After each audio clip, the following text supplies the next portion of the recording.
Pay attention to the video from the camera mounted on the porch of a house across the street in a quiet residential neighborhood in Tacoma, Washington. The time displayed in the corner of the screen, 19:12 p.m. The porch light suddenly turns on, shining down on the concrete walkway in front of the door. There is no one in the frame in the first second.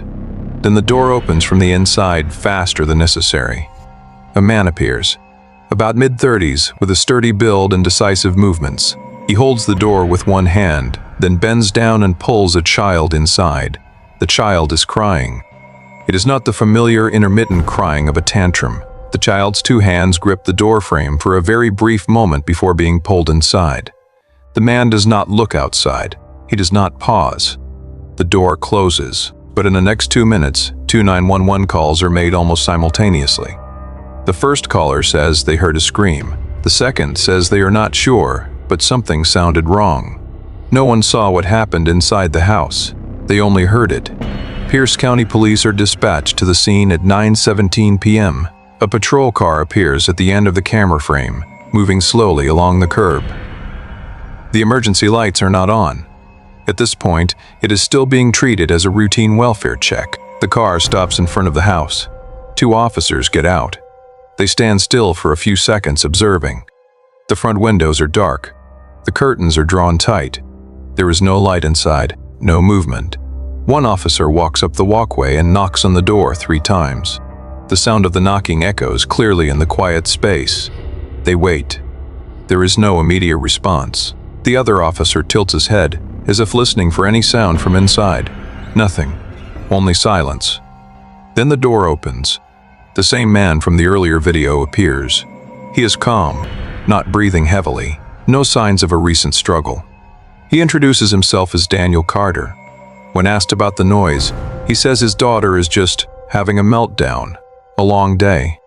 Kids are like that sometimes. When the officer asks if they can speak with the child, he replies that she is already asleep. No need to wake her. The officers stand at the threshold, looking past him. The hallway is dark. No sound, no movement, nothing sufficient to allow them to go further inside. They nod.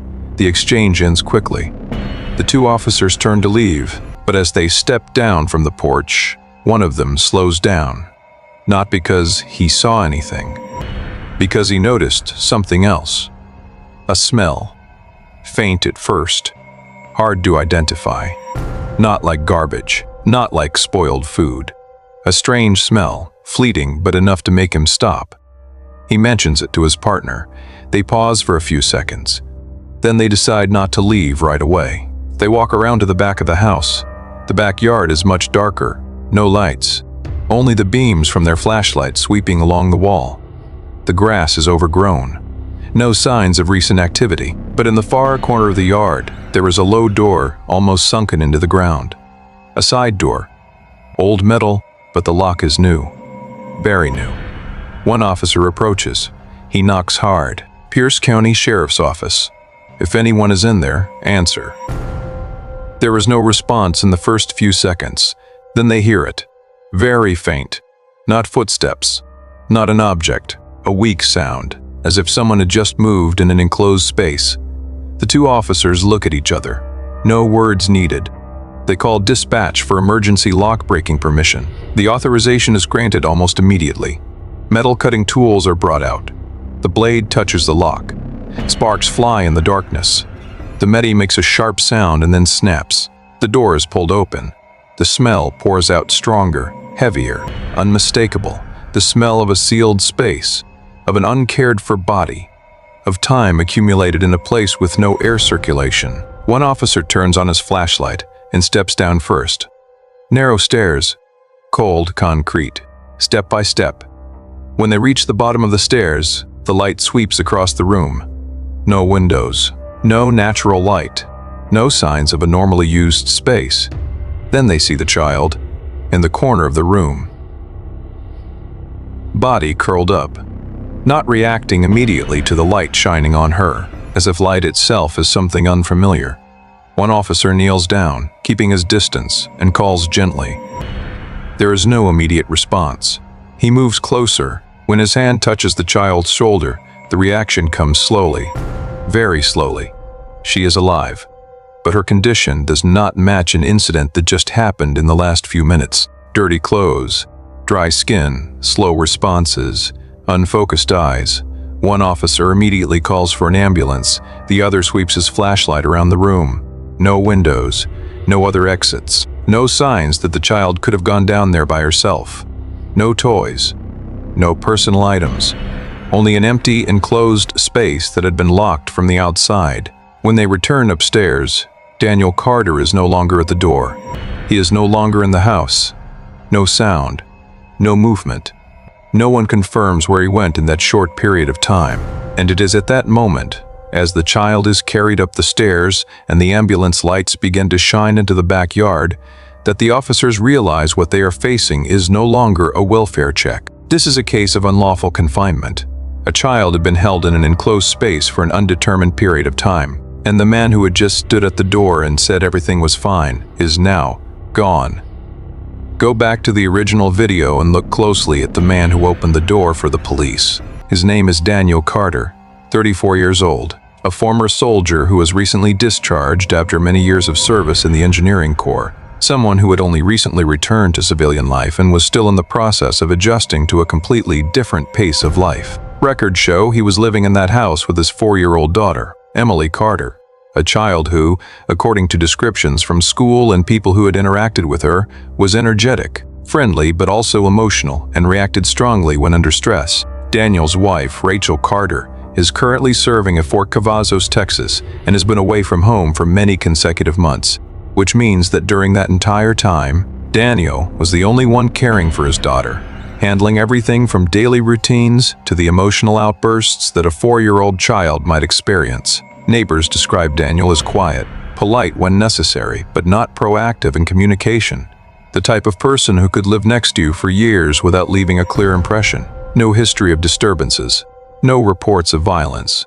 No reason for the police to pay attention before that night. Emily Carter, by description, was a child with a lot of energy, but also easily overwhelmed, especially in changing environments or when lacking stability. With a father trying to balance raising a child alone, financial pressure after discharge, and his wife's prolonged absence, these factors began to accumulate.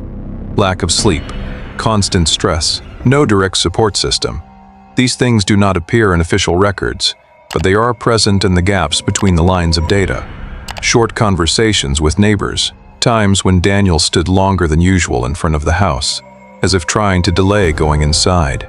Evenings that dragged on longer than necessary. None of it was enough to create a warning. No one called the police because of those things. No one reported it. And that is precisely why, at the moment the officers stood at the door of the house that evening, Daniel Carter was still just a father having difficulties. A man trying to manage a family situation, not a suspect in a confinement case. When the officers returned to the front of the house after bringing the child out from the back space, the door was still slightly ajar and the porch light was still on. One officer stopped right at the steps, looking down the street as if expecting to see a figure moving in the streetlight. There was no one. The other officer turned back to the door, pushed it open slightly, and called loudly, "Daniel?" There was no response, only the quiet emptiness inside the house. This immediately raised the question. Was Daniel still somewhere in the house, or had he left through another exit they had not yet discovered? The two officers split up. One quickly checked the front room's living room, kitchen, hallway. Everything was neat and orderly, almost too tidy. No signs of disturbance, no overturned items, no signs of a struggle. The other went around the side, checking the windows and secondary exits. All were closed, locks intact. If Daniel had left, he had done so without leaving any obvious trace. Meanwhile, in the backyard, Emily Carter had been placed on a stretcher, and the ambulance lights illuminated her face for the first time since she was brought out of the darkness. Medical personnel began assessing her condition. They asked her name. There was no immediate response. They asked again. 1 second. 2 seconds. Then her lips moved slightly. The sound that came out was weak, almost wordless. Slow reaction. Her gaze did not focus on the person speaking to her. One of the medical personnel quickly exchanged words with their colleague, voice low but loud enough for the nearby officers to hear. This is not recent. Her skin was dry, lips cracked, movements uncoordinated. There were no signs of a child who had just experienced a panic episode a few minutes earlier. This was the condition of a body that had been in an unsuitable environment for a much longer period of time. As they examined further, small details began to reinforce that conclusion. Dirty fingernails, not from playing outside, but from being in an enclosed space. Wrinkled clothes that carried an odor, not like they had only been worn that day. One of the medical personnel asked gently, "How long have you been down there?" There was no clear answer. Only an empty stare, as if the question had no meaning. What they saw did not match the explanation Daniel had given just a few minutes earlier. If the child had just had a meltdown, why was she in a space locked from the outside? If everything had just happened, why did her body react as if she had spent many hours or even days under conditions of inadequate care? Inside the house, the officers continued their search. There were no signs of forced entry from the outside, no broken windows, no damaged locks. This made the possibility of a third party's involvement difficult to establish. If no one else had entered, and if the child had not gone down there herself, then the remaining question was who had taken her down there and locked the door from the outside. Daniel Carter's name began to appear in the minds of everyone present at the scene, not as an assumption, but as a possibility that needed to be verified. But there was still a gap in the picture. Where had Daniel gone, and when? One officer went back to the doorbell camera from the house across the street and reviewed the time frame from when they arrived. There was no footage showing Daniel leaving through the front door. That left only two possibilities. He was still somewhere in the house, or he had left through an exit not covered by the camera's view. As the investigators began to reconstruct the timeline, the time markers no longer matched the way they had expected. The 911 call was made at 9:14 p.m. Police arrived at 9:17. They stood at the door and spoke with Daniel for a few minutes. Then they moved to the back and discovered the locked space. From the time they left the front door until they broke the lock was only a few minutes. And in that very short period, Daniel had vanished. But the more important detail was not how he disappeared. It was how long the child had been down there. No one had seen Emily that day. No one had confirmed seeing her before the scream was heard. No camera had recorded her leaving the house in the days prior. When school records were quickly checked, they confirmed that Emily had not appeared for at least one day before that. A staff member said they had tried to contact the family but received no clear response. These details, one by one, began to form a different timeline. A timeline in which the child had not only been down there for a few hours, it could have been a day, it could have been longer, and if that was true, then the scream the neighbors heard that evening was not the beginning of the incident. It was only the first time someone realized something was wrong. In that moment, the direction of the investigation changed completely. This was no longer a response to a recent event. This was a possible confinement that had lasted for multiple days, taking place inside an ordinary house on an ordinary street, where no one thought anything noteworthy was happening. And the only person who could explain it, the man who had just stood at the door and said everything was fine, was now no longer there. When the police spoke with the neighbors, a pattern began to emerge. Many people confirmed that they had heard Emily crying in the weeks before, but what made them remember clearly was not the sound itself, but the way the sound ended. It did not fade gradually like a child calming themselves down. It stopped abruptly, as if someone had intervened, as if a switch had been turned off. Those sounds did not last long enough to make anyone call the police. There was no sound of smashing or breaking. There was no sound of objects falling. Just short, repeating segments of sound that always ended in the same way. When investigators asked deeper questions, some people remembered that they had rarely seen Emily playing outside in recent days, although the child had previously often appeared in the front yard or on the sidewalk. One neighbor said they had not seen the little girl for a few days, but assumed it was only because of the weather or a change in routine. No one thought that absence meant anything. Inside the house, physical details began to tell a similar story. There were no signs of a major struggle. There was no vandalism, but there were also no signs of a normal living environment for a child. Some areas of the house appeared unused for some time. Some interior doors showed signs of being kept tightly closed on a regular basis, not locked, but always shut. That, combined with the space behind the house, began to form a clearer pattern. The space discovered in the back was not an area used randomly. A new lock, a sealed location separated from the main part of the house. No natural light, no reasonable reason for a child to go in there by herself. and even less reason for the door to be locked from the outside, unless there was a specific purpose. Investigators reviewed purchase records and discovered that the lock had been bought recently. Not many months earlier, not long ago, recently. That eliminated the possibility that this was an old, forgotten structure. It showed there had been preparation. Not preparation for a sudden act, but for a method of control. When they returned to Daniel Carter's records, they found no criminal history of violence, no arrest warrants, no previous official reports. But they found other signs, small notes from the school about changes in Emily's behavior, unexplained absences from school, times when Daniel gave short answers when asked about his daughter's condition, nothing sufficient to trigger an investigation at the time. But in hindsight, those details began to connect with one another. Behavioral experts were brought in to analyze the pattern. They did not look at a single event. They looked at the progression, and what they saw was a predictable chain of escalation.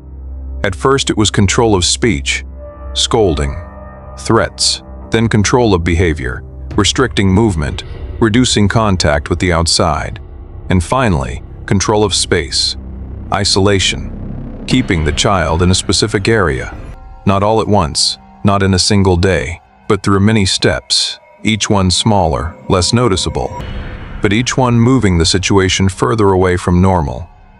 The night of the incident was not the starting point. It was the breaking point. It was the first time the chain of behavior crossed the threshold where outsiders could recognize it. The experts also pointed out that the motive in this case did not fit common criminal patterns, such as financial gain or personal grudge. There were no signs of demanding anything from the outside. There was no evidence that Daniel was trying to hide another crime. Instead, every sign pointed to a different factor, the need for control.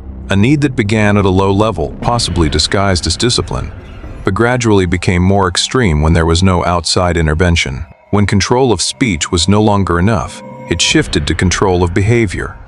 When control of behavior was no longer enough, it shifted to control of space. And when an individual reached the level of complete control over another person's environment, the line between caregiving and confinement began to disappear. What made this pattern particularly dangerous was that it did not happen suddenly. It developed in silence. It relied on small signs being overlooked. It relied on the assumption that what was happening was only a family issue, not something that required intervention.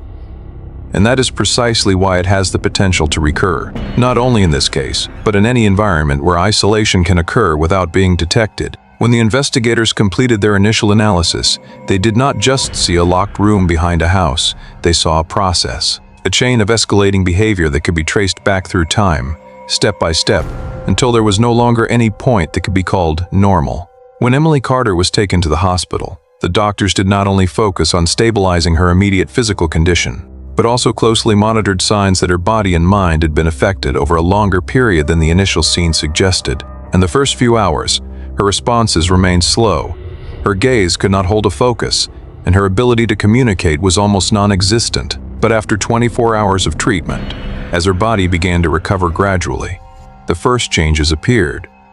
Emily began to respond to sounds around her. She turned her head when someone called her name. She blinked faster when the light changed. Small reactions, but enough for the doctors to confirm that she was gradually returning to a normal state of awareness. In the following days, once her physical condition stabilized, child psychologists began working with her carefully, without asking direct questions, without forcing her to recount anything, but only creating an environment safe enough for her to speak when she was ready. At first, Emily answered only with single words, short sentences, long silences between each response. When asked about where she had been, she did not use the words room or basement. She only said, down there. When asked down there, like what, she replied, dark. No additional description, no details. But the experts understood that for a 4-year-old child, that was the only way she could express an environment she had no words to describe accurately. As the therapy process continued, the details became clearer, not suddenly, but little by little, appearing in short conversations, in play, in moments when she felt safe enough to speak. Emily said she did not know when it was day or night. She said she had slept and then woken up, then slept again, but did not know how many times it had repeated. She did not remember how long she had been there. For her, time did not exist as a clear concept. It was only a series of dark periods following one another. When asked if she had heard anything, she shook her head. Nothing. No sound of cars. No sound of people. No sound of people. No sound from the outside. Only silence. A form of silence that, according to the expert's description, could change the way a child perceives their surroundings after only a short period of time. One of the important details emerged when Emily began to talk about how she had called for her father. "I called Daddy." When asked did Daddy answer, she replied no. There was no anger in her voice, no clear emotion, just a fact being stated. But for the investigators, that was one of the most important pieces of the puzzle. It showed that during the time she was in that space, there had been no regular interaction, no continuous care, and that matched what they had seen at the scene. When the doctors reassessed her condition after a few days, they confirmed that the initial signs dehydration, mild exhaustion, slow responses all indicated she had been in an unsuitable environment for multiple consecutive physiological cycles, not a few hours, but long enough for her body to begin adapting to abnormal conditions. When the investigators combined Emily's account with data from the school, they discovered that she had not appeared in class for at least one day before the incident was discovered. There was no clear explanation from Daniel. There was no evidence that she had left the house during that time. This helped them determine that the period of her isolation had not begun on the night the scream was heard. It had started earlier, and the scream was only the first time someone outside realized something was wrong. As Emily continued to recover, her ability to communicate improved noticeably. She began to answer more quickly. Her gaze held longer when looking at the person she was speaking with. She began to respond to her surroundings in the way a normal child would. But what she said about that period of time did not change. There were no added complex details, no embellishments, only simple repeated descriptions. Dark, quiet. Down there I called. Daddy didn't answer. It was precisely that consistency that made her account one of the most reliable pieces of evidence in the entire case. It was not influenced by speculation. It was not shaped by leading questions. It only reflected what she had experienced, within the limits of her understanding. For the investigators, Emily's account did not only help confirm what they had already suspected from the scene, but also helped them fill in the gaps that cameras and physical evidence could not capture. The camera showed them the moment the door opened. The scene showed them the locked space behind the house. But it was Emily's account that told them what had happened between those 2 points. When the investigators confirmed that Daniel Carter was the last person seen with Emily before she was discovered in the locked space behind the house, the decision to issue an arrest warrant was made almost immediately. At that point, Daniel was not just a person of interest.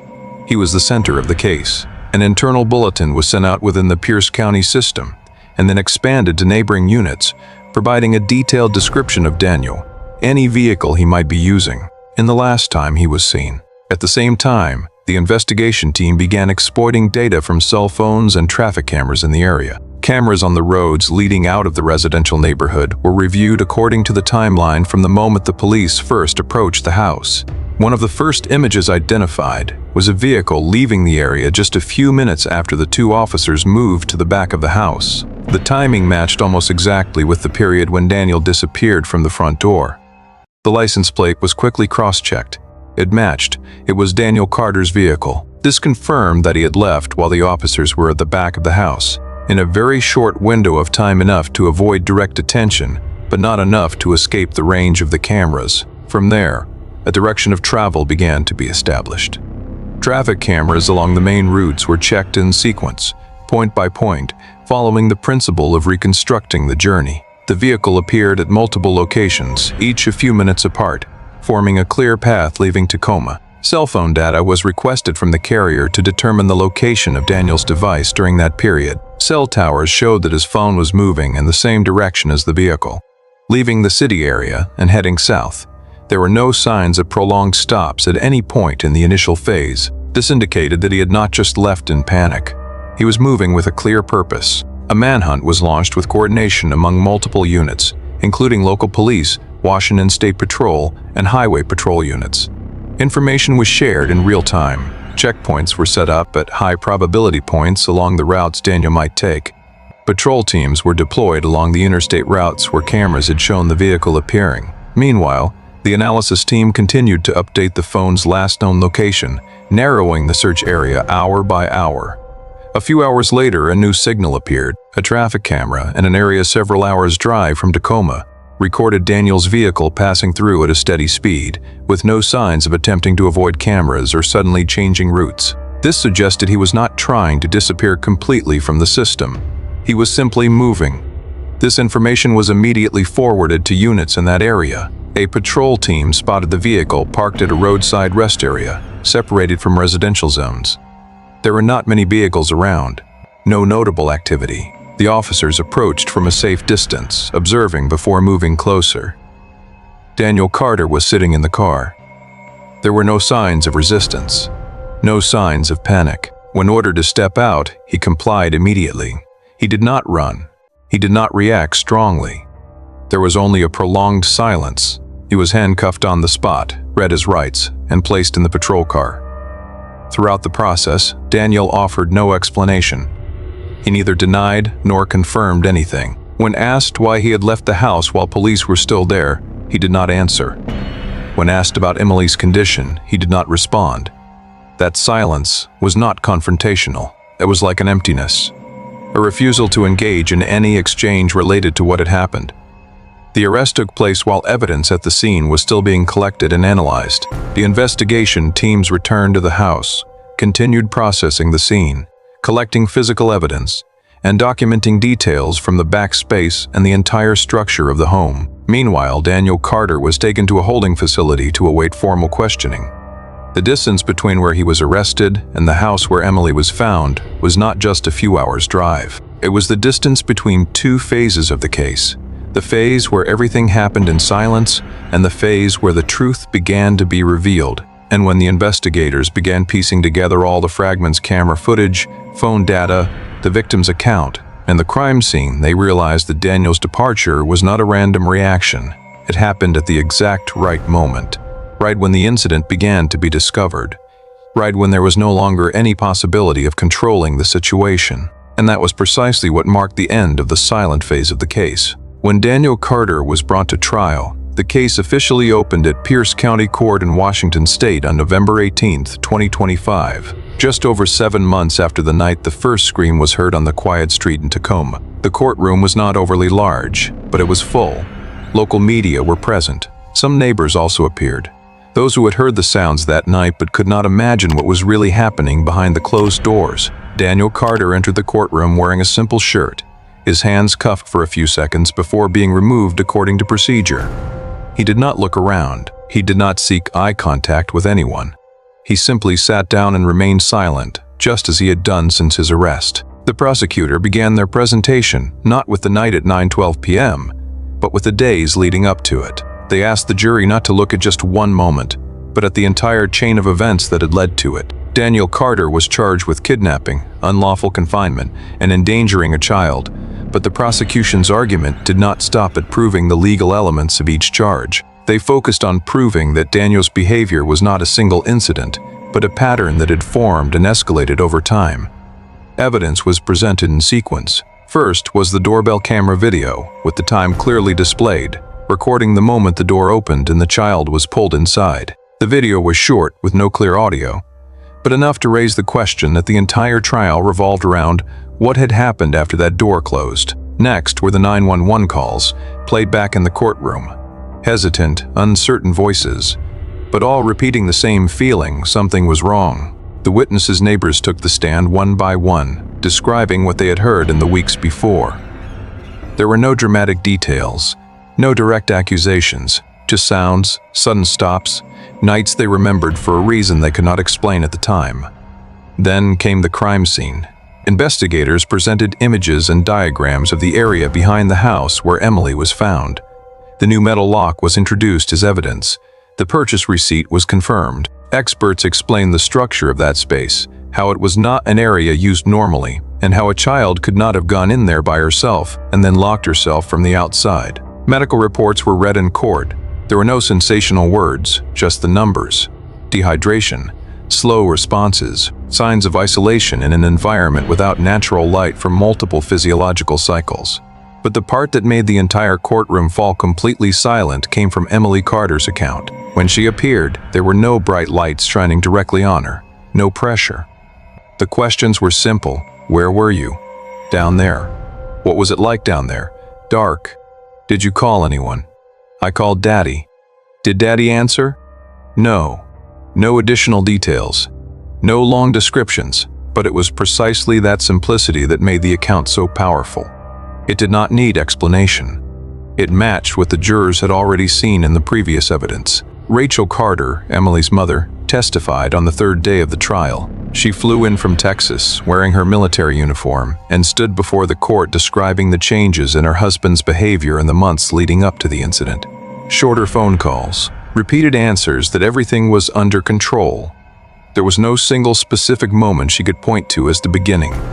Only a process, happening slowly, difficult to recognize from a distance. The defense attorney tried to build an argument that this was a moment of lost control, a mistake under stressful circumstances. But that argument could not explain the new lock, could not explain the space lock from the outside, and could not explain Emily's condition when she was found. When the jury retired to deliberate on November 26, 2025, they carried with them not only the physical evidence, but also a behavioral pattern that had been presented throughout the trial. The verdict was reached in less than a day of deliberation.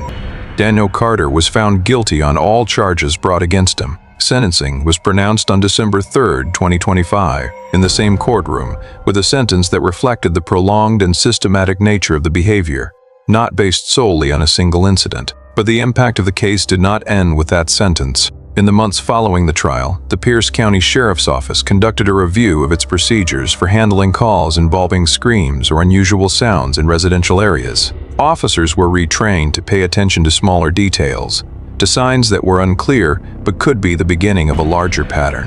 On the street where it all began, things gradually returned to normal. Porch lights still came on every evening. Cars still came and went. But for those who had heard the sounds that night, the memory had changed. Not because they had heard anything different, but because now they knew what had really happened. And this story does not end with a verdict, but with a clearer awareness.